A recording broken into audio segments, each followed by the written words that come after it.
Boa tarde, pessoal. Gostaria de agradecer a todos os presentes, principalmente o professor Ivan, que foi meu professor, inclusive, de religião, o professor Marcelino. Hoje nós trazemos para dentro do CDC uma temática de utilidade pública, que é a intolerância religiosa. Uma temática que exige nós, seres humanos, um olhar muito crítico, reflexivo, porque é uma temática que se entrelaça com questão histórica, social, e exige de vocês um posicionamento com a sociedade plural, que vocês vão ter contato com diversas estruturas. E o Brasil, infelizmente, traz um legado, né? Da escravidão, da intolerância religiosa, da segregação, da indiferença na cultura do outro, ao julgamento. Então, quando a gente traz esse tema para dentro da escola, a gente está preparando vocês para a vida. Também trabalhando a superação desses estigmas, do preconceito, dessa visão negativa que foi construída da religião de matriz africana, sempre demonizada, sempre caracterizada como algo do mal, sendo que é uma cultura extremamente rica, que liberta o indivíduo, que faz ter contato com a natureza. Então, esse momento é um momento para mim muito especial. E também a participação do professor Marcelino, que me encorajou no projeto Filosofia de Doce de Leite, trazer essa temática para dentro da escola. Porque é uma temática que às vezes é um receio tão grande para ser trabalhado na escola, que às vezes a coordenação, a diretoria tem medo que a sociedade vai pensar. Mas nós que somos professores, principalmente filosofia, tem que ter coragem, tem que trazer essas questões, trabalhar e comentar. O último debate que nós tivemos aqui foi extremamente produtivo, muitos alunos tiraram dúvida, gostaram, pediram um segundo momento para ser trabalhado, e hoje nós vamos dar continuidade. Eu gostaria de fazer uma pergunta. Muitas pessoas no Brasil e no mundo não sabem que uma religião e a outra, Umbanda e Candomblé, são diferentes. Muitos acham que elas são uma mesma religião. E eu queria que vocês me explicassem quais são as diferenças, onde que elas se distinguem uma da outra. Bem, a Umbanda e Candomblé têm muitas coisas em comum, né? São religiões e têm muitas coisas em comum. Porque, como é a matriz africana, nós que somos de Candomblé costumamos dizer que o Candomblé foi uma semente que foi trazida da África, foi plantada no Brasil e a árvore nasceu aqui. A Umbanda é uma religião nascida aqui no Brasil, mas que incorpora outras religiões, dentre elas os cultos de nações, que são a Candomblé, né? Os cultos de nações englobam a nação Queto, Jeje, Angola, enfim. E a Umbanda traz esses elementos do culto de nação, mas também traz o catolicismo, também traz a pagelança, né? Com os rituais feito pelos caboclos, que é uma parte muito presente na Umbanda, mas tem os tambores, os cânticos são diferentes, tem muitas diferenças, tem muitas particularidades. Eu acho que esse entendimento de que é tudo igual vem do mesmo entendimento que muitas vezes nós temos que África é tudo a mesma coisa. E a África é um continente, né? Cada país tem sua história, tem sua cultura, mas a gente generaliza. E Umbanda tem vários nascimentos também. A Umbanda não é uma coisa só, né? A Umbanda varia de uma casa para outra, ela tem suas variações, como é o povo brasileiro, né? Então, a Umbanda nascida depois do Candomblé, mas há uma identificação, porque eu acho que essa identificação, eu particularmente vejo, porque existe um acolhimento do Candomblé junto da Umbanda, né? Nós não rechaçamos a Umbanda, nós acolhemos a Umbanda, né? E outras religiões não entendem, são pejadas de preconceito, e aí dificulta muito essa relação. Já a Umbanda, ela por ser genuinamente brasileira, ela aglomerou ao que nós chamamos do sincretismo católico os pretos velhos eles começaram a cultuar em suas senzalas as imagens católicas, e com isso os seus senhores acreditavam de que eles estavam tornando-se católicos. No caso, eles estavam agregando ou sincretizando aquela imagem em nome do seu orixá. É hoje que a Umbanda usa as imagens católicas dos nossos irmãos, tá? Por conta desse sincretismo. Nós agregamos a entidades como Exus, que é de matriz africana, que é de matriz de Candomblé, agregamos orixá, saudamos orixás. Então, existe uma unificação, porém um culto totalmente diferente. O Candomblé ele faz o santo para o médium, o santo nasce para o médium. Já na Umbanda, o médium nasce para o santo. Tá? Culto, cantigas, que no caso são as nossas rezas, eles rezam em Yorubá e em outras línguas de matriz africana. Nós já cantamos na nossa língua nacional. Tá? E já em termos de a questão da unificação entre todos os povos, né, que houve índios, caboclos, os índios, que são os caboclos, os pretos velhos, que eram os ancestrais africanos e negros, africanos que normalmente são os mais velhos. Com essa união, houve união de kardecismo também diante disso. E com tudo isso veio criar esse leque imenso de que é a nossa religião, tanto Umbanda quanto o Candomblé. Umbanda nós temos N dissernições, como Umbanda, no meu caso, Umbanda Angola, aí vem a Umbanda Jeje, Queiro, Morocco, aí vem Quimbanda, vem entre várias e várias outras. E é isso que ofusca a mente das pessoas. A mente das pessoas ficam ofuscadas, porque normalmente é mais fácil você criticar do que buscar compreender. Tá? Então, as diferenças, elas são grandes entre Umbanda e Candomblé. Os nossos trabalhos são trabalhos de consultas e atendimento. O Candomblé ele já não trabalha com consulta e atendimento entre pretos velhos e orixás. Nós já trabalhamos. Tanto que nós temos os dias de trabalho. Hoje é preto velho, sábado é preto velho, sábado é caboclo, sábado são boiadeiros e marinheiros, sábado vai ser Exu, outro sábado vai ser cigano. Não que o Candomblé deixe de cultuar esse povo, como nós também não deixamos de cultuar os orixás. Então existe uma diferença, porém uma unificação dentro do credo, dentro daquilo que nós acreditamos, dentro daquilo que nós temos certeza. Eu queria fazer outra pergunta. O que as pessoas mais interpretam mal nas religiões de matriz africana, na opinião de vocês? A questão do sacrifício animal é muito mal interpretado, porque as pessoas veem muito de fora. Outra coisa que é muito mal interpretada são as vestimentas, né? E o fato de o Candomblé ser uma religião iniciática, você se inicia para o orixá, você passa por um processo de recolhimento, você tem uma preparação no seu corpo físico, você tem uma preparação de uma série de ensinamentos que você vai aprendendo com a convivência no terreiro, né? A oralidade, as pessoas estranham porque no Candomblé não tem um livro como tem em outras religiões. A nossa cultura ela é transmitida através da oralidade, né?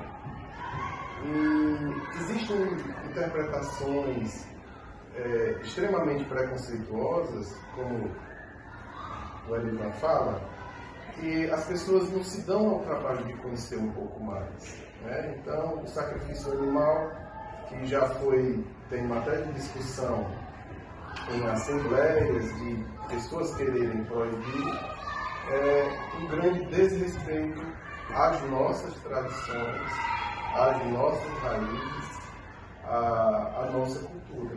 Né? Porque se você vê no Brasil, o Brasil é um grande exportador de carne. Né? O Brasil produz o que nós chamamos a carne verde, né? Que é a carne que o animal se alimenta só de capim. O Brasil exporta carne, no entanto, tem muita gente no Brasil passando fome.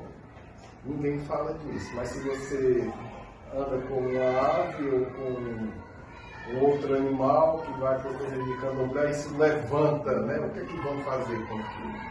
Então, isso é uma das coisas que eu vejo. O preconceito generalizado, de você ser associado ao demônio, coisa que na nossa religião não existe. Dentro do candomblé não existe o diabo, não existe o demônio, não existe a salvação. Dentro do candomblé existe, na minha nação, que é Queto, os orixás e os trabalhos que são feitos para as pessoas daquela casa, para as pessoas que chegam até aquela casa, para encontrarem os seus lugares, melhorarem de saúde, muitos problemas que são resolvidos. Né? Essa parte aí, as pessoas têm muito preconceito. E a grande falta de conhecimento, a grande ignorância da religião. Em relação aos maiores problemas que nós enfrentamos, a mesma questão do candomblé é a mesma questão da Umbanda. Aqueles animais que são sacrificados, ou seja, por nós estarmos matando, nós estamos fazendo isso para o demônio. Nós estamos adorando ao demônio. Mas na Bíblia existe as partes em que há, certo? Eu não vou me atrever a dizer no momento, eu não me lembro, que diz: sacrificais o melhor do filho e ofereceis a terra.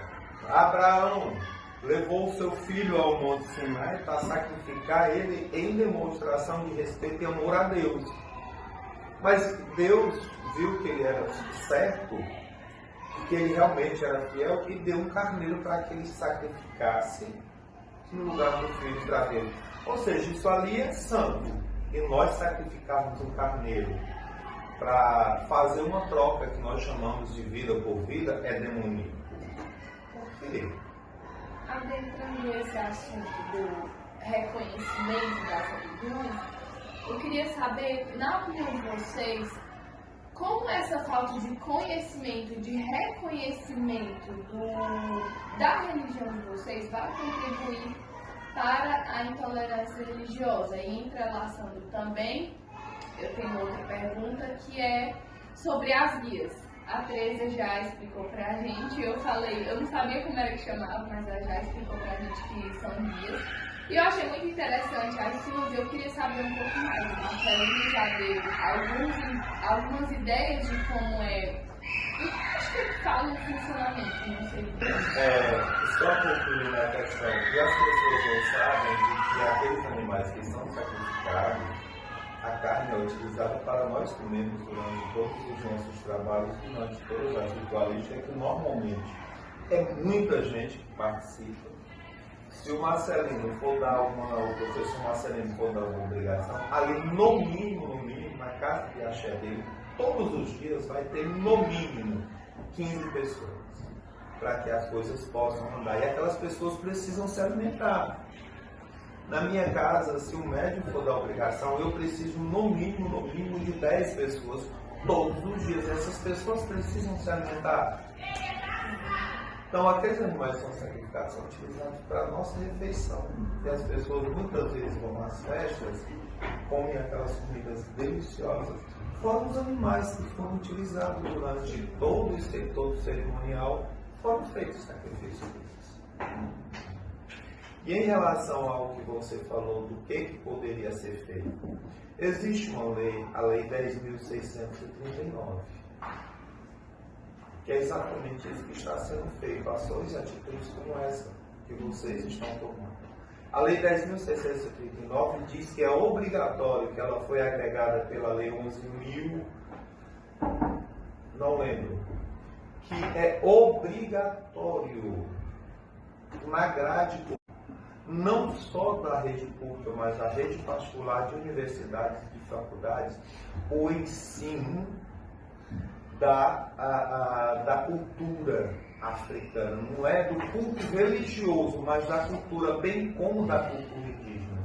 Essa lei existe há 23 anos.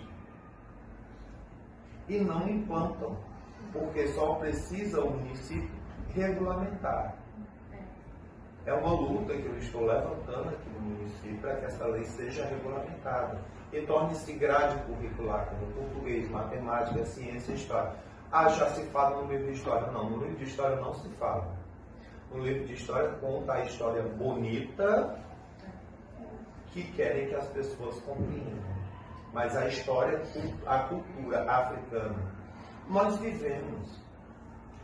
Em relação à questão do preconceito, o preconceito é algo dogmático. Isso aí foi um dogma criado dentro da própria igreja, dentro das próprias religiões predominantes. Porque a igreja antigamente, ela dizia que o que vinha de negro, o que servia era apenas a produção e a reprodução. O que viesse de negro era coisa do diabo. Porque negro é a imagem do diabo. Antigamente isso era pregado nas igrejas. Contanto que a Santa Inquisição era um dos que mais matavam, o que mais matava em fogueira, queimavam mais eram negros. Então é algo dogmático, é algo que foi plantado por uma religião contra seres humanos, contra pessoas. Então isso é muito difícil de ser combatido. Tá? Vocês conhecem aquela história assim, ah, meu genro é negro, mas a alma é branca. Eu já escutei muito isso, gente. Para que preconceito maior? Como assim? O genro é negro e A pessoa tem a pele negra, sim. Porém tem atitude e ações de pessoas brancas. Ah, sim. Tá? É isso que você escuta muito isso. Eu já ouvi isso. Tá? Uma fala que alimenta muito o preconceito, né? De que o negro é inferior, de que o negro não tem conhecimento, de que o negro não tem capacidade. Isso vai alimentando, através dessas falas que vão se repetindo, que nós não tomamos consciência. Esse trabalho que nós estamos fazendo aqui, nessa escola, ele está sendo extremamente impactante. Porque até então não acontecia. Mas quando a escola abre o espaço para a discussão, como o professor Carlos falou, o professor de filosofia, ele não pode deixar essas questões passarem despercebidas, né? São questões que precisam ser trazidas para as escolas, são questões que precisam ser trazidas para a sociedade, para as instituições. Porque o preconceito, ele não movimenta absolutamente nada de bom, né? Nada de criativo, nada de enriquecedor. O preconceito, ele é um empobrecimento. Ele nasce do empobrecimento e causa empobrecimento. Então a gente precisa ter esse entendimento de que dessa demonização que foi feita com o negro, com a cultura negra, com tudo que vem do negro, porque de uma certa maneira isso também foi usado politicamente. O Ceará é um estado que libertou, é conhecido como a terra da luz, porque foi o primeiro a libertar os escravos, mas aqui tinha muito pouco negro. Era muito fácil para o Ceará fazer isso. Mas tem um detalhe que quase ninguém fala, aí é o lado da história que ninguém fala. Todo mundo fala o Ceará, terra da luz, que foi o primeiro a fazer a abolição, mas não contam que quem libertou seus escravos foi até o Estado para receber o dinheiro que eles receberam a indenização. Receberam um pagamento. Né? Que às vezes o pessoal do Sudeste, Sul, Centro-Oeste falam que o Nordeste, então o Ceará é terra de indígena, é terra de gente que não sabe fazer nada, preguiçoso. Mas ninguém fala que metade do Ceará todo foi construído à base de coronéis, que praticamente escravizavam mais do que as outras regiões. Por exemplo, Nova Russa. Nova Russa só foi criado por conta de um coronel que se estabeleceu na cidade. Aí essa falta de cultura do povo é o que pega também as religiões, como a Umbanda e o Candomblé. Eu não sei tanto do Candomblé, Você gosta da Umbanda, porque a Tereza fala na sala e a gente fica curioso para saber. A Tereza é uma boa divulgadora. Mas, assim, vejamos que no curso dessa história existe a possibilidade da intervenção, a possibilidade da quebra, né, do preconceito. Nós somos responsáveis, nós professores, nós alunos, nós pais, mães, todos nós. É uma questão nossa. Nós trazemos isso para as discussões nas escolas. É necessário das instituições, é papel das instituições. Muitas vezes as escolas entram em choque porque a gente tem uma dificuldade muito grande, porque acha que quando está falando da religião, está falando da própria pessoa. Então, se vão falar mal da Umbanda, o Erivan vai entender que estão falando mal dele. Se vão falar mal do Candomblé, eu vou entender que estão falando mal de mim. Não é bem assim. Né? São ações mais abrangentes, são ações mais coletivas. E quando você traz o Erivan, que é de Umbanda, eu que sou de Candomblé, para fazer uma discussão, eu não estou aqui, como é que eu posso dizer uma palavra aqui, ferindo ou alterando o diretor que, vamos supor, que seja evangélico, porque as igrejas evangélicas fomentam muito essa questão do preconceito. Né? Eu não estou indo contra ele, estou falando de uma questão coletiva, social, cultural. Né? Não sou eu contra ele. Então eu costumo dizer que aqui as pessoas levam muitas coisas para o lado pessoal. Né? O professor Carlos ele pode ser de qualquer religião, mas ele entende que é necessário esse tipo de discussão, esse tipo de assunto, esse tipo de participação, como educador que ele é. Né? E aí você tira do lado pessoal, tira do lado particular e leva para o lado coletivo, para que nós, como sociedade, possamos nos reconstruir desse passado que é muito, muito escondido, contado de uma forma muito romântica, mas que existe muito sofrimento, existe muito sangue derramado, existe muito esquecimento. E como diz o Chico Buarque, é uma página infeliz da nossa história. E nós estamos tendo agora a oportunidade de mudar, de transformar. Com pequenas ações, não precisa ser coisa grandiosa e sair derrubando tudo, não. Pequenos gestos, pequenas ações, alimentando os pensamentos de que nós devemos mudar o nosso comportamento para que nós não sejamos preconceituosos. A Tereza é aluna a Tereza é minha aluna e é filha do Erivan. A Tereza é um bandista. Né? Ela é minha aluna, ela é a única umbandista de dentro da sala. Mas ela está fazendo essa divulgação. Olha, pessoal, lá não é coisa do demônio, não. Olha, pessoal, lá não se faz coisa errada. Então ela é uma instrutora, porque dentro da casa dela, porque dentro do terreiro dela, assim como ela, assim como os irmãos de sangue e os irmãos do terreiro, são instruídas pelo Erivan para não serem pessoas preconceituosas. Para não serem pessoas que alimentam preconceito e nem violência. Por quê? Porque isso vem da cultura de dentro da casa dele. Né? Vem da cultura de dentro da casa dele, da casa de santo, da casa de um bandido. É uma casa que faz o acolhimento, que é uma casa que busca trazer o alimento espiritual para as pessoas, é uma casa que busca acolher, desenvolver, melhorar a vida daquela pessoa que chega até lá. Lá não tem porta fechada para ninguém. Tem porta fechada para preconceito, tem porta fechada para intolerância, tem porta fechada... Né? Sim, quem quiser chegar lá vai chegar, porque faz parte da nossa cultura. E aí é uma semelhança, mais uma semelhança, de nós acolhermos todos os chegamos. Eu acho que isso é interessante você ter tocado nesse assunto, porque, assim, eu acho meio grotesco.